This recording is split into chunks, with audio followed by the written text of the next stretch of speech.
Okay, thanks for sticking with me. Last part, I swear. Part 3, we're going to talk about imperatives and vocatives. Well, first of all, what is an imperative? An imperative is a command when you tell somebody to do something. Clean your room is a good example. Slow down, speed up. Okay, they all come, or imperative, that word imperative comes from the Latin verb imperat, imperavit, which means simply to command or order somebody around. So what do they look like in Latin? I took 4 different verbs that we've had. Festina, meaning to hurry, tacet, meaning to be quiet, mittit, meaning to send, and audit, meaning to listen. Here's how they would be formed, and these are the first parts of those verbs.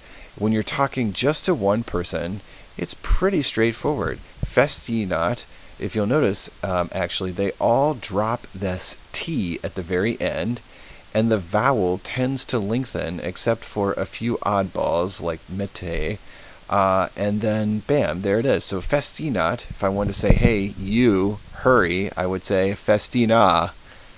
If I want to say, be quiet, you, singular person over there, I would say take.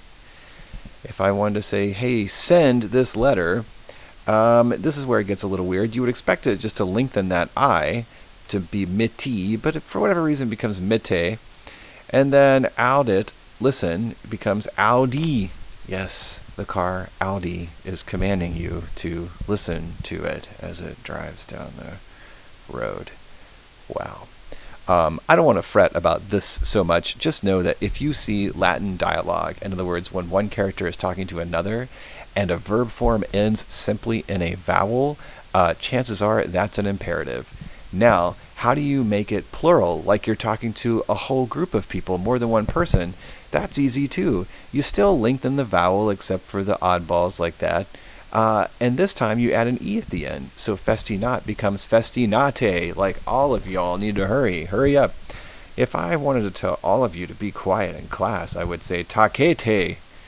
Mittite would be send, and audite would be listen, if several Audis were in a row, I guess. Now, that's all well and good, but of course, we all want to know, how do you tell people not to do something? That's called a negative command, when you tell somebody not to do something. In Latin, it's pretty easy. A negative command actually consists of 2 words. If you'll notice, the second word is static. It doesn't change spelling. The first word is the one that changes spelling depending on whether or not you're talking to one person or more than one. So noli, if you're talking to one person, which just means don't. Nolite, if you're talking to more than one person, means you all don't. The second form of that verb, by the way, you've seen this verb as dormit with a T at the end. The second form of the command is always going to end in RE. You just chop off the T and add an RE. I don't want to fret about that either. Just know that it's just along with noli and nolite, it forms a negative command. All right? So now on to the vocative case. Now, since we're talking about cases, this is actually a noun concept. Why am I including it here? Because vocative case nouns will often accompany an imperative, and in fact, there are a ton of vocatives and imperatives in the Stage 11 stories, as you will shortly see. So what is the vocative case? That's the way the noun is spelled when you are calling out someone by name. The word vocative comes from the Latin verb vocavit, meaning to call. We also get the English word vocabulary from that because it's what we call words. So what does the vocative look like? Well, for a ton of nouns, it's actually really easy. It looks just like the nominative. Specifically for first and third declension nouns, regardless of whether they are singular or plural, when you call them out by name, their name will be spelled just like the nominative. Here are a few examples. Metella, noli nacare me, which means, yes, Metella, don't kill me. Grumio, gusta cibum, grumio, taste the food.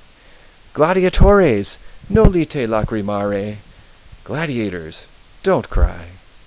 You see, looks just like the nominative, but technically it's vocative since you're calling them out by name.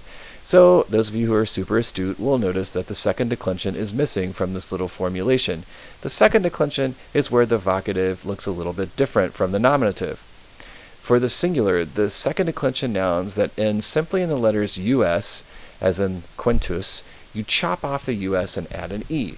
So if we want to call out Quintus's name, we actually wouldn't say Quintus, we would say Quinte. So if you want to say, hey, Quintus, what's up? It would be Quinte, quid agas. Or if you want to call out Marcus by name and tell him to hurry, you would say, the US would disappear, and you would say Marque, change the US to an E, Marque festina. Here's a famous example from William Shakespeare's play, Julius Caesar. Most of you will read that, I believe, in 10th grade.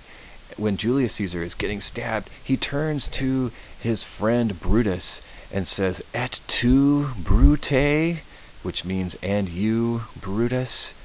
Okay, now, one more thing. For second declension nouns that end in ius, as in caecilius, ius, for those, if you want to make them vocative, you just chop off the us and leave it alone. So if you want to call out Caecilius's name, it would be like this. Caecili, noli ridere, which means Caecilius, don't laugh. You're going to meet in stage 11 a character named Lucius. So if we wanted to tell Lucius to run, we would take the ius, chop off the us, and so his name would be Luci, cure. There it is. Now one last thing, just like first and third declension vocative nouns, the second declension vocative plural looks just like the second declension nominative plural. So if I want to say boys, don't run, well, I would say pueri, nolite curere, and pueri looks just like the nominative plural. Or how about this one, friends, celebrate. It would be amici, celebrate, and amici looks just like the nominative plural. So vocative only really looks different or unique in the second declension singular for nouns that end in us or ius. Everywhere else, it's going to look just like the nominative. All right, that is the end. And here's your secret message. It comes from a poem. The birds' fire-fangled feathers dangle down.